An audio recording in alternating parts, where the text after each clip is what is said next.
Las religiones monoteístas de salvación, absurdas pero efectivas.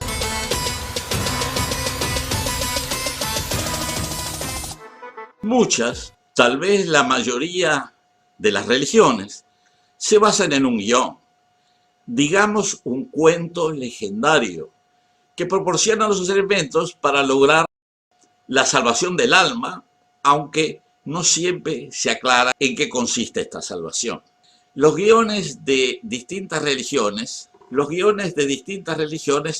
son diversos y a menudo las diferencias entre las respectivas leyendas pueden llevar a enfrentamientos, en primer lugar religiosos y en muchos casos conflictos económicos, políticos y militares. También llama a veces la atención que diferentes grupos de una misma religión puedan tener discrepancias con algunos aspectos del cuento legendario e incluso llegar a enfrentamientos violentos por estas diferencias. En el caso del monoteísmo del Medio Oriente, lo que se dan a llamar las religiones abrahámicas, como judaísmo, cristianismo e islam, esas diferencias se han manifestado desde tiempos antiguos, casi desde el momento de su gestación.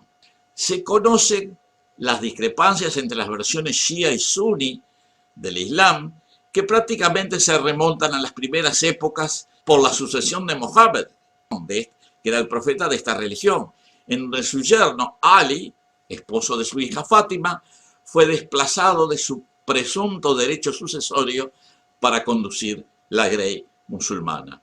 Posteriormente fue asesinado tanto él como sus dos hijos, Hassan y Hussein, y ese martirologio dio origen a una corriente que reconoce a Ali como heredero de la profecía, que es el chiismo. Por supuesto, en oposición al chiismo está el sunismo, que no le reconoce ese carácter. Ambas corrientes se han enfrentado por siglos. En el cristianismo también hay y hubo importantes diferencias entre corrientes diversas e incluso antagónicas a lo largo de la historia.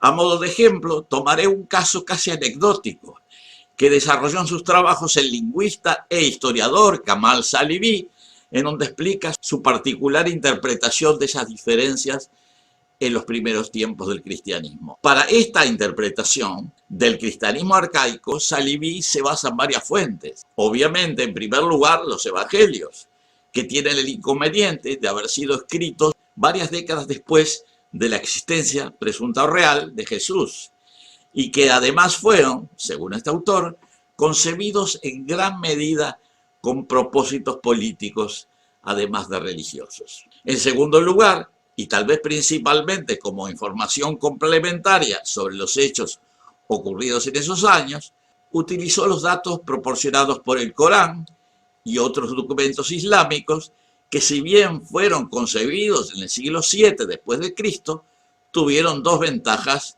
principales.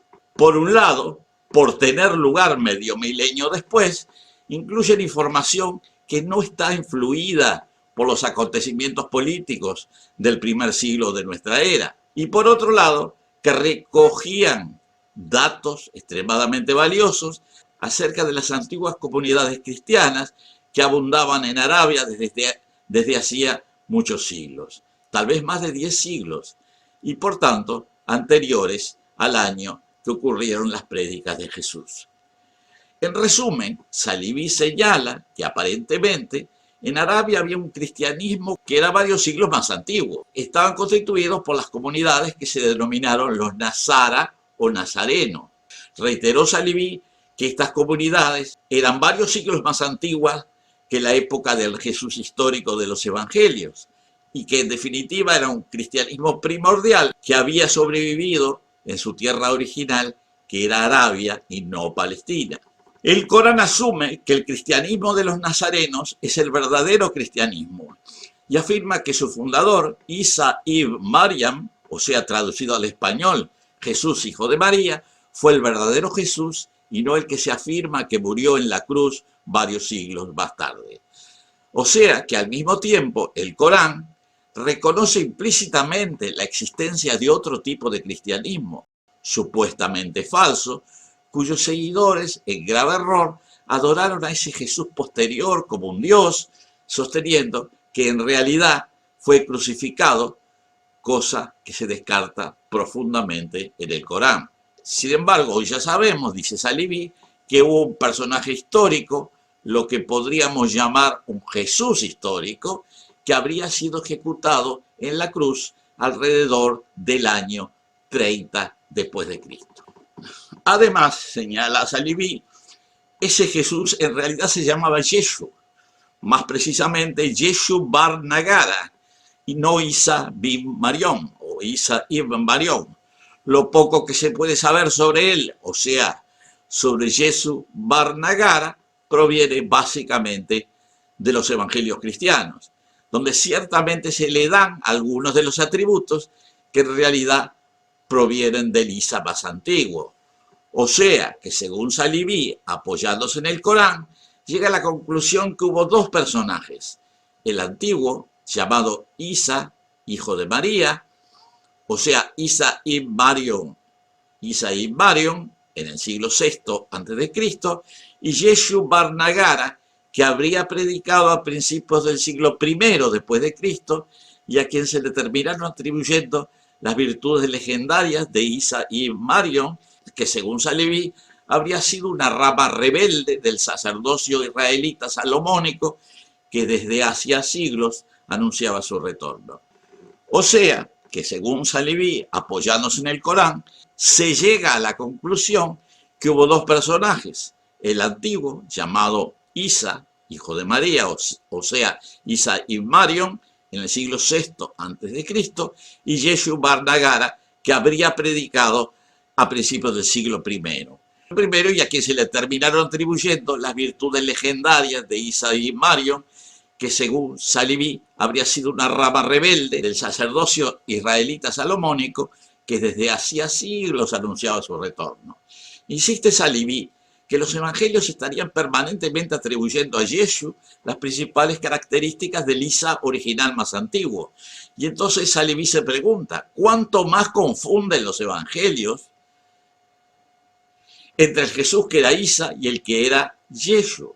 Más importante aún, ¿cuál fue la fuente de su información sobre el Jesús original más antiguo, considerando que no podría haber sido el texto existente en el Corán, sino un texto o tradición que era mucho más antiguo? La confusión entre ambos personajes históricos fue en parte accidental. Fue en primer lugar el resultado del parecido de ambos nombres debido a su posterior traducción de ambos como una sola palabra en griego que es Jesús o Jesús, pero en parte fue deliberada durante la construcción del sistema religioso y político del cristianismo temprano. Un elemento ilustrativo del anterior se puede apreciar en una versión contada originalmente por un árabe de Medina en el Hiyaz del siglo IX y citado por el académico Al-Tabari en su trabajo histórico Tarikh al-Rusul wal Muluk. En resumen, Saleví señala que aparentemente en Arabia había un cristianismo que era varios siglos más antiguos. Estaba constituido por las comunidades que se denominaron Nazara o los Nazara o Nazarenos. Reiteró Saleví que estas comunidades eran varios siglos más antiguas que la época del Jesús histórico de los evangelios. Un elemento ilustrativo de lo anterior se puede apreciar en una versión contada originalmente por un árabe de Medina en el Hiyaz en el siglo IX después de Cristo y citada por el académico Al-Tabari que mencionábamos anteriormente. Una mujer de nuestro pueblo había hecho un voto de subir al pico de Al-Yama, una montaña en Al-Aqiq, al sur de Medina. Entonces subí con ella hasta llegar a la cima de la montaña. Allí había un enorme sarcófago con dos grandes lápidas que tenían inscripciones en un idioma desconocido para mí. Traté de llevar las dos lápidas conmigo, pero cuando iba cruzando un desfiladero en la ladera, dejé una de ellas y descendí con la otra. Le pregunté a la gente que sabía siriaco si podían leer la inscripción, pero no podían. Entonces se la mostré a gente de Yemen que podían escribir hebreo o que escribían el alfabeto del sur de Arabia y tampoco podían. Entonces, como no pude encontrar a nadie que que pudiera dar sentido a la inscripción, guardé la lápida en un baúl donde permaneció por muchos años. Más tarde, algunos persas llegaron a Medina de la ciudad de Maja a comprar cuentas. Le pregunté, ¿tienen un lenguaje escrito? Respondieron, sí, tenemos.